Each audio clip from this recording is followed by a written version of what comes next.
ಬಿಡಲಿ. ಯಾಕಂದ್ರೆ ಈಗ ಹೇಳ್ತೀನಿ ನಾನು, ಇದು ನಮ್ಮಿಬ್ಬರದು ವೈಯಕ್ತಿಕ. ನಾವೇನಾದರೂ ಸುಧಾಕರ್ಗೆ ಪ್ರಾರಂಭದಲ್ಲಿ ವಿರೋಧ ಮಾಡಿದ್ದೀವಿ, ನಾವಿಲ್ಲ ಅಂತ ನಾನು ಹೇಳಕ್ಕೆ ಹೋಗಲ್ಲ. ಒಂದು ಸಾರಿ ಅಮಿತ್ ಶಾಜಿಯವ್ರ ಹತ್ರ ಕೂತ್ಕೊಂಡು ನಮ್ಮ ಮನೆಗೆ ಬಂದು ತಿಂಡಿ ಆದಮೇಲೆ ನಾವೇನಾದರೂ ಬಿ ಜೆ ಪಿಗೆ ಓಟ್ ಹಾಕ್ಬೇಡ್ರಿ ಅಂತ ಏನಾನ ಕೇಳಿದರೆ ನಾನು ರಾಜಕಾರಣದಲ್ಲಿ ಎಲ್ಲೂ ಮುಂದುವರೆಯಕ್ಕೆ ಹೋಗಲ್ಲ. ಅವ್ರು ಅದನ್ನೇ ಹೇಳ್ಕೊಂಡು ತಿರುಗ್ತಾವ್ರೆ ಎಲ್ಲ ಕಡೆಗೆ. ಚಿಕ್ಕಬಳ್ಳಾಪುರದಲ್ಲಿ ಮಾಧ್ಯಮಗಳೊಂದಿಗೆ ಮಾತನಾಡಿದ ಯಲಹಂಕ ಬಿಜೆಪಿ ಶಾಸಕ ಎಸ್ಆರ್ ವಿಶ್ವನಾಥ್, ಲೋಕಸಭಾ ಚುನಾವಣೆಯಲ್ಲಿ ತಾವು ಬಿಜೆಪಿ ಅಭ್ಯರ್ಥಿ ಡಾಕ್ಟರ್ ಕೆ ಸುಧಾಕರ್ ಪರ ಕೆಲಸ ಮಾಡಿಲ್ಲ ಎಂಬ ಆರೋಪವನ್ನು ತಳ್ಳಿಹಾಕಿದರು. ನಾನು ನಿಮ್ಮ ಪರ ಕೆಲಸ ಮಾಡಿಲ್ಲ ಎಂದು ಹೇಳುತ್ತಿದ್ದರೆ ಧರ್ಮಸ್ಥಳಕ್ಕೆ ಬಂದು ಆಣೆ ಪ್ರಮಾಣ ಮಾಡಿ ಸಾಬೀತುಪಡಿಸಿ ಎಂದು ಸಂಸದ ಡಾಕ್ಟರ್ ಕೆ ಸುಧಾಕರ್ ಅವರಿಗೆ ನೇರ ಸವಾಲು ಹಾಕಿದರು. ಇನ್ನು ಆರಂಭದಲ್ಲಿ ಸುಧಾಕರ್ ಅವರ ಅಭ್ಯರ್ಥಿತ್ವಕ್ಕೆ ತಾವು ವಿರೋಧ ವ್ಯಕ್ತಪಡಿಸಿದ್ದು ನಿಜ. ಆದರೆ ಕೇಂದ್ರ ಗೃಹ ಸಚಿವ ಅಮಿತ್ ಶಾ ಅವರೊಂದಿಗೆ ಮಾತುಕತೆ ನಡೆದ ಬಳಿಕ ಹಾಗೂ ಸುಧಾಕರ್ ತಮ್ಮ ಮನೆಗೆ ಭೇಟಿ ನೀಡಿದ ನಂತರ ಯಾವುದೇ ರೀತಿಯ ವಿರೋಧ ಮಾಡಿಲ್ಲ ಎಂದು ಸ್ಪಷ್ಟಪಡಿಸಿದರು. ಬಿಡಲಿ. ಯಾಕಂದ್ರೆ ಈಗ ಹೇಳ್ತೀನಿ ನಾನು, ಇದು ನಮ್ಮಿಬ್ಬರದು ವೈಯಕ್ತಿಕ. ನಾವೇನಾದರೂ ಸುಧಾಕರ್ಗೆ ಪ್ರಾರಂಭದಲ್ಲಿ ವಿರೋಧ ಮಾಡಿದ್ದೀವಿ, ನಾವಿಲ್ಲ ಅಂತ ನಾನು ಹೇಳಕ್ಕೆ ಹೋಗಲ್ಲ. ಒಂದು ಸಾರಿ ಅಮಿತ್ ಶಾಜಿಯವ್ರ ಹತ್ರ ಕೂತ್ಕೊಂಡು ನಮ್ಮ ಮನೆಗೆ ಬಂದು ತಿಂಡಿ ಆದಮೇಲೆ ನಾವೇನಾದರೂ ಬಿ ಜೆ ಪಿಗೆ ಓಟ್ ಹಾಕ್ಬೇಡ್ರಿ ಅಂತ ಏನಾನ ಕೇಳಿದರೆ ನಾನು ರಾಜಕಾರಣದಲ್ಲಿ ಎಲ್ಲೂ ಮುಂದುವರೆಯಕ್ಕೆ ಹೋಗಲ್ಲ. ಅವ್ರು ಅದನ್ನೇ ಹೇಳ್ಕೊಂಡು ತಿರುಗ್ತಾವ್ರೆ ಎಲ್ಲ ಕಡೆಗೆ. ನನ್ನ ಲೈಫಲ್ಲಿ ಯಡಿಯೂರಪ್ಪ ಅವ್ರ ಪಾರ್ಟಿ ಬಿಟ್ಟು ಹೋದಾಗ ಕೂಡ ನಾನು ಯಡಿಯೂರಪ್ಪ ಅವ್ರ ರೈಟ್ ಹ್ಯಾಂಡ್, ನಾನು ಮಗ ಇದ್ದಂಗೆ. ಆವಾಗಲೇ ನಾನು ಪಾರ್ಟಿ ಬಿಟ್ಟು ಹೋಗಲ್ಲ, ಬರೋಲ್ಲ ನೀವು ಹೋಗಬಾರ್ದು ಅಂತ ಹೇಳ್ದವನು ನಾನು. ಅಂಥದ್ರಲ್ಲಿ ನಾನು ಯಾವತ್ತೂ ಸಣ್ಣ ಎಲೆಕ್ಷನಲ್ಲೂ ಕೂಡ ಪಕ್ಷಕ್ಕೆ ವಿರುದ್ಧವಾಗಿ ನಾನು ಕೆಲಸ ಮಾಡಲ್ಲ. ನೀವು ಯಾರು ಹೇಳ್ಕೊಂಡವ್ರೆ, ಅದೇ ನಮಗೆ ನೋವಾಗ್ತಾ ಇರ್ತಕ್ಕಂಥದ್ದು.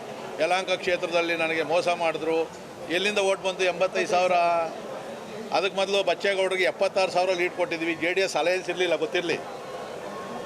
ಒಂದು 5,000 ಕಮ್ಮಿ ಆಗಿರ್ಬೋದು ಬೇರೆ ಬೇರೆ ಕಾರಣಗಳಿಗೆ, ಆದರೆ ನಾವು ಲೀಡ್ ಕೊಟ್ಟಿದ್ದೀವಲ್ಲ, ಅರ್ಧ ಲೀಡ್ ನಾವೇ ಕೊಟ್ಟಿದ್ದೀವಲ್ಲ. ಈಗ ನಾನೇನಾದರೂ ನೆಕ್ಸ್ಟ್ MP ಟಿಕೆಟ್ ಕೇಳಿದ್ರೆ ನಾನು ಹೇಳ್ತಾ ಇಲ್ಲ, ನೆಕ್ಸ್ಟ್ MP ನೀವೇ ಆದರೆ ಈಗಲೇ ಹೇಳ್ರಿ. ನಾವು 100% ಈಗಲಿಂದನೇ ಪ್ರಚಾರ ಸ್ಟಾರ್ಟ್ ಮಾಡಿಬಿಡ್ತೀನಿ. ನಾನು MLA ಜೊತೆಲೇ MP ಎಲೆಕ್ಷನ್ ನಿನ್ನ ಕ್ಯಾನ್ವಾಸ್ ಮಾಡ್ತೀನಿ. ಇನ್ನು ನಾನು ಬಿಜೆಪಿ ಪರ ಕೆಲಸ ಮಾಡಿಲ್ಲ ಅಥವಾ ಬಿಜೆಪಿಗೆ ಮತ ಹಾಕಬೇಡಿ ಎಂದು ಯಾರಿಗಾದರೂ ಹೇಳಿದ್ದೇನೆ ಎಂದು ಸಾಬೀತಾದರೆ ರಾಜಕೀಯದಿಂದಲೇ ನಿವೃತ್ತಿಯಾಗುತ್ತೇನೆ ಎಂದು ವಿಶ್ವನಾಥ್ ಘೋಷಿಸಿದರು. ತಾವು ಮಾಜಿ ಮುಖ್ಯಮಂತ್ರಿ BS ಯಡಿಯೂರಪ್ಪ ಅವರ ಆಪ್ತರಾಗಿದ್ದು, ಯಡಿಯೂರಪ್ಪ ಅವರು ಪಕ್ಷ ತೊರೆದ ಸಂದರ್ಭದಲ್ಲೂ ಸಹ ತಾವು ಬಿಜೆಪಿ ತೊರೆಯಲಿಲ್ಲ. ಯಲಹಂಕ ಕ್ಷೇತ್ರದಲ್ಲಿ ವಿಶ್ವನಾಥ್ ಮೋಸ ಮಾಡಿದ್ದಾರೆ ಎಂಬ ಸಂಸದ ಸುಧಾಕರ್ ಆರೋಪಕ್ಕೂ ತಿರುಗೇಟು ನೀಡಿದ ಅವರು, ಹಾಗಿದ್ದರೆ ಯಲಹಂಕ ಕ್ಷೇತ್ರದಲ್ಲಿ ಬಿಜೆಪಿಗೆ ಬಂದ 80,000 ಮತಗಳು ಎಲ್ಲಿಂದ ಬಂದವು ಎಂದು ಪ್ರಶ್ನಿಸಿದರು. ನಾನೇನು ದಿನ ಬಂದು ಏನೋ ಬಿರಿಯಾನಿ ತಿನ್ನಿಸಿ ಏನೋ ಬೆಳೆ ಅಂತ ಹೇಳ್ತಾನೆ ಸರ್. ಯಾವತ್ತೂ ನನಗಿನ ಮೊದಲು ಇಲ್ಲಿ ಭಗತ್ ಸಿಂಗ್ ಟ್ರಸ್ಟನ್ನು ಮಾಡಿಕೊಂಡು ಜನಸೇವೆಗಳನ್ನು ಮಾಡಿಕೊಂಡು ಕೆಲಸ ಮಾಡ್ತಾವನೆ ಯುವಕ. ನಾನು ತಡೆಯೋಕ್ಕಾಗ್ತದೆ ಅದರ ಕಡೆಗೆ. ಈಗ ಇರ್ತಕ್ಕಂಥ ಹಾಲಿ MLA ಅವರು ಎಲ್ಲೋ ಒಂದು ಕಡೆ ಇದ್ದು ಅಚಾನಕ್ಕಾಗಿ ಬಂದಿಲ್ವೇ? ಅದಕ್ಕಿಂತ ಕೆಲಸ ಮಾಡ್ತಾ ಇಲ್ವ ಸಂದೀಪ್ ರೆಡ್ಡಿ ಅವರು? ಯಾಕೆ ಆಗಬಾರ್ದು? MLA ಯಾಕೆ ಆಗಬಾರ್ದು ಅವ್ರದ್ದು? ನೀವು ಯಾಕೆ ಆಗಬಾರ್ದು? ನನ್ನ ಮಗ ಯಾಕೆ ಆಗಬಾರ್ದು? ಅರ್ಹತೆ ಇತ್ತು ಅಂತಂದರೆ ನನ್ನ ಮಗನಿಗೆ ಸೀಟ್ ಕೊಡಲಿ ಅಂತೇಳಿ ನಾವು ವಿರೋಧ ಮಾಡಲ್ಲ. ಪಾರ್ಟಿ ಒಂದು ಸಾರಿ ತೀರ್ಮಾನ ಮಾಡಿದ್ರೆ ದೂಸರ ಮಾತಾಡಲ್ಲ. ಆದರೆ ಪದೇ ಪದೇ ಪದೇ ನಾನು ಮಾತಾಡಿ ಮೈಕ್ ಮುಂದೆ ಕೆಟ್ಟವನಾಗ್ತೀನಿ. ನಮ್ಮ ಸಂಸದರು ಹೆಂಗೆ ಅಂದರೆ ಮಾತಾಡಲ್ಲ. ಎಲ್ಲಿ ಏನು ಮಾಡಬೇಕು, ಯಾರ ಹತ್ರ ಏನು ಹೋಗ್ಬೇಕು, ಎಲ್ಲಿ ಮಾಡಬೇಕು ಅದು ಮಾಡ್ತಾರೆ. ಇದು ಆಗಬಾರ್ದು. ಯಾರು ಸರ್?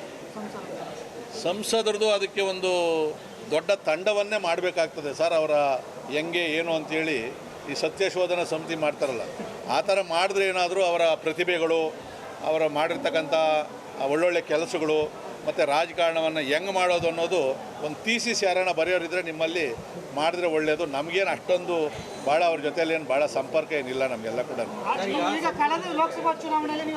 ಒಟ್ಟಾರೆ ಚಿಕ್ಕಬಳ್ಳಾಪುರ ಲೋಕಸಭಾ ಕ್ಷೇತ್ರದ ಇಬ್ಬರು ಬಿಜೆಪಿ ನಾಯಕರ ನಡುವಿನ ವಾಕ್ ಸಮರ ಹೊಸ ತಿರುವು ಪಡೆದುಕೊಂಡಿದ್ದು, ಧರ್ಮಸ್ಥಳದಲ್ಲಿ ಆಣೆ ಪ್ರಮಾಣ ಮಾಡುವಂತೆ ಶಾಸಕ SR ವಿಶ್ವನಾಥ್ ನೀಡಿರುವ ಸವಾಲು ರಾಜ್ಯ ರಾಜಕೀಯದಲ್ಲಿ ಮತ್ತಷ್ಟು ಚರ್ಚೆಗೆ ಕಾರಣವಾಗಿದೆ.